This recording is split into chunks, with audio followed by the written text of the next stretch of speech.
اگر اسٹارٹ میں ہی فومو پر قابو پا لیا جائے, مینیج کر لیا جائے, تو ان دو کی طرف بات نہیں آتی, ریونج ٹریڈنگ کی طرف. تو but how you would manage FOMO? آپ دیکھ رہے ہو فومو وہی کرتا ہے جس کو بہت لالچ ہے. یعنی فرض کریں مارکیٹ آپ دیکھ رہے ہو, نہیں فومو اس کو بھی ہے جس کو بہت لالچ ہے, لیکن اس کو بھی ہے جس کو لگ رہا ہے کہ آئی ول بی لیفٹ بیہائنڈ. یہ دیکھو سارے زاہد, نبیل, یہ ایکس وائی زی سارے آگے جا رہے ہیں, لے رہے ہیں چیز, ہم نوٹ کر رہے ہیں, دن بہ دن مہنگی ہوتی جا رہی ہے. جس طرح آج کل آپ دبئی کے بارے میں سن رہے ہو because of Russia Ukraine war, اور دنیا بھر میں ٹیکس زیادہ ہیں, زیادہ لوگ یہاں پر آ رہے ہیں, دبئی میں انویسٹ کر رہے ہیں, پراپرٹی کی پرائسز بڑی اپریشیٹ کر رہی ہیں, اور رپورٹس آئی ہیں کہ یہ آگے بڑھتی جائیں گی. اب میرے جیسا بندہ یا آپ جیسا بندہ جو کہ دوسری انڈسٹری کا بندہ ہو نا, لیکن اس کے پاس پیسے پڑے ہوں, بٹ پاکستان میں تو ہم رائٹ ناؤ ہم تھوڑا احتیاط کریں گے, دیکھیں گے کہ کہاں پر کرنا چاہیے نہیں کرنا چاہیے. اگین وہی والی بات کہ ہماری فسکل پالیسی کیا ہے. But if you are looking at this market کہ یار کرپٹو میں بڑی اچھی اپرچونیٹی ہے اور ریئل اسٹیٹ میں بھی, اور سماؤ آپ کو لگتا ہے یار میرے پاس تو پیسے بھی ہیں, صحیح ہے, لیکن اگر میں ابھی نہیں کروں گا تو یہ جو اپارٹمنٹ ہے یا یہ فلانی جو کرپٹو ہے نا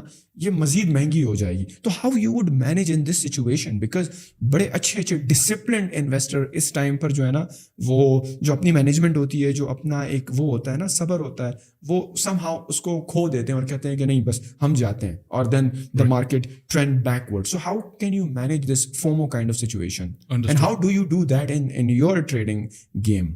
انڈرسٹوڈ. تو یہ لاسٹ پارٹ اچھا ہے, بجائے اس کے میں دوبارہ سے جنرل پرسپیکٹو میں آپ کو پریسائسلی اپنے بارے میں بتاتا ہوں. ٹھیک ہے, جب میں نے شروع کیا تھا تو اس زمانے میں, حالانکہ میرا جتنا بھی بیسک سے پہلے بلڈ تھا, مونیٹری سسٹم میں نے آپ کو بتایا وغیرہ وغیرہ, ناٹ ٹو ریپیٹ تھا, میرے لیے پہلے 1 سال 1.5 سال تقریباً بڑا مشکل تھا اس کو صحیح سے سمجھنا. اور یہ بڑا نیچرل ہے, ہر کسی کے ساتھ ہوتا ہے, کسی بھی لائن آف فیلڈ میں آپ چلے جاؤ تو ایسا تھوڑی ہوتا ہے کہ آپ 24 گھنٹے میں ماسٹر ہو گئے. اچھا کس حساب سے, کیونکہ جس انڈسٹری یا مارکیٹ سے میں آیا ہوں وہاں پہ ایسا نہیں چلتا تھا کہ بھائی آج اگر $2 کا ہے کل یہ $15 پہ پہنچ گیا. فار انسٹنس آپ فوریکس کی بات آپ نے مجھ سے پوچھی تھی آف دا ریکارڈ اس ٹائم, USD یا GBP USD کا جو پیئر ہے 16 سال میں جتنی اس کی والیٹیلیٹی تھی, جو سوئنگس تھے, وہ بٹ کوائن نے 2 سال میں کور کر لیے. تو ایک مارکیٹ جو دوسرے مارکیٹ کو 14 سال سے بریک یا 14 سال آگے اس سے, ٹھیک ہے, in terms of what price appreciation, value appreciation وغیرہ وغیرہ, تو پھر آپ فوریکس کی طرف دیکھنا بھی پسند نہیں کرو گے. اسی طرح اسٹاک مارکیٹ, اب وہاں پہ ان کی جو مارکیٹ کیپس, ٹوٹل کیپٹلائزیشن ہے اس کی, اتنا اس کے اندر پیسہ ہے, $ٹریلینز آف ڈالرز, جس کی وجہ سے اس کی مینیپولیشن بہت سخت ہے. یہ ایسا ہے جیسے بھائی آپ کو اگر میں 5 کلو دوں تو آپ بڑی مزے سے جو ہے ڈمبل مارو گے بائسپس, اگر میں وہی آپ کو جو ہے وہ 30 کلو دوں تو آپ کتنے مار لو گے؟ 5 6 ایگزاسٹ ہو جاؤ گے. یہی چیز یہاں پہ مارکیٹ مینیپولیشن جو ہے اسٹاک مارکیٹ میں کرنا جو ہے بڑا آسان یا بہت مشکل کام ہے, فوریکس میں کرنا بہت مشکل کام ہے, حالانکہ کرتے ہیں یہ لوگ. اور آفیشیل ذرائع سے میں نے باقاعدہ اس کی ایک پریڈکشن تھی, یہ جو رشیا یوکرین وار بھی آپ نے بات کی, اس کی بھی میری پریڈکشن سے بہت پہلے تھی. یوٹیوب پہ ڈاکومنٹڈ میری ویڈیوز پڑی ہوئی ہیں, 2.5 گھنٹے کی لیکچرز ہیں. ٹھیک, اچھا بہرحال آ جاتے ہیں اس پہ. اب کرپٹو میں فومو جو بات ہے, فومو کو کنٹرول کیسے کرنا ہے؟ فومو کو بھی آپ ایسے کنٹرول کرتے ہو سب سے پہلے کہ آپ یہ دیکھتے ہو کہ یہ کوئی ایسی چیز نہیں ہے کہ آج اگر یہ $20 پہ میں نے نہیں لیا تو پھر اس کے بعد یہ پتہ نہیں 500 پہ چلے جائے گا سیدھا ایک ہی لائن میں. ایسا نہیں ہے, وہ بیچ بیچ میں بہت سارے آپ کو زبردست زونز ملتے ہیں جدھر آپ انٹری کرتے ہو. لیکن اگر ایک بندے کو سمجھ ہی نہیں ہے نا ٹیکنیکلٹیز کی, وہ کیا کرے گا؟ وہ تو بولے گا پتہ نہیں ابھی کہاں جائے گا یہ. اس چکر میں فومو ہوتا ہے نا.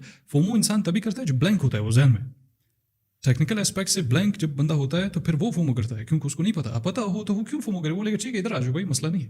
اب یہاں سے آپ ریورس کرو گے, جب ریورس کرے گا نا کریکشنز ہوتی ہیں. کریکشن سے بیسکلی کیا مراد ہے, یعنی آپ جب کسی چیز کو خرید رہے ہو, یہ بیسکلی کس پہ چل رہا ہے, بائی پریشر سیل پریشر پہ چل رہا ہے. جتنا آپ کا والیوم آئے گا, والیوم سے مراد پیسہ جب خرید آ رہا ہے مارکیٹ میں تو اس کا مطلب ہے کہ آٹومیٹکلی اوپر جائے گا. اب سارے خریدیں گے تھوڑی دنیا میں, بیچنے والے بھی. یہی انسٹیٹیوشنز جو اس کو اوپر لے کے جاتے ہیں یہی اس کو نیچے لے کے آتے ہیں. اور اسی حساب پہ اس کے بیچ میں جو سوئنگز ہوتے ہیں نا, اسی میں ان کی مینیپولیشن ہوتی ہے 24/7, جن کو ہمارے کرپٹو جو لوگ ہیں وہ کہتے ہیں مارکیٹ میکرز.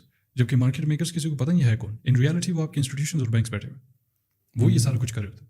اگر آپ اس کو ٹریک, میں نے ونس اگین وہی کہا, اگر آپ ریٹیل ٹریڈنگ کنسیپٹ سے چلو گے تو بیسکلی یہ آپ کو اسی طرف لے کے آتا ہے, فومو شومو اوور ٹریڈنگ, یہ وہ اس طرح کی چیزیں. کیونکہ وہ جو فالس نیریٹو پھیلایا گیا ہے اس کے اندر ٹیکنیکلٹیز کے بارے میں جو لوگوں کو اویئرنیس دی ہے وہ یہ ہے یہی کہ چارٹس کے اوپر آپ جاؤ 500 لائنیں لگاؤ, یہ سپورٹ یہ ریزسٹنس تھوڑا بہت تو پتہ ہی ہوگا آپ کو, وغیرہ وغیرہ. ان چیزوں سے کبھی پیسے کسی نے نہیں بنائے, سوائے کوئی بہت کم, یعنی 1 ملین لوگوں میں کوئی 5000 لوگ ہوں گے, باقی میجورٹی لاس میں.